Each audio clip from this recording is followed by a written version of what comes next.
Sino ang matinee idol na lilipat sa kabilang bakod? May isang sikat na aktor mula sa Kapamilya Network na usap-usapan ngayon sa showbiz circle dahil sa kanyang nalalapit na paglipat sa Kapuso. Kilala siya sa kanyang matinee idol looks, disiplina sa trabaho at pagiging malapit sa mga fans. Bukod sa pagiging mahusay na aktor, sanay din siyang humawak ng mikropono at magbigay saya sa telebisyon.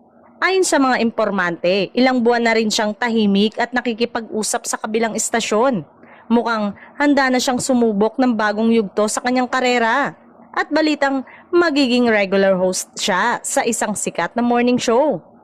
Hindi na bago sa kanya ang pagbibida sa iba't ibang genre, mula sa romantic dramas hanggang action role. Kaya naman marami ang naniniwalang madali siyang makakaangkop sa bagong tahanan. Ang tanong ng madlang people, magiging mas matagumpay kaya siya sa Kapuso Network? Sa ngayon, wala pang kumpirmasyon mula sa aktor o sa kanyang management, pero malakas ang bulungan na malapit na ang pirmahan ng kontrata. Kung totoo man ito, tiyak na ikagugulat at ikatutuwa ng kanyang mga tagahanga.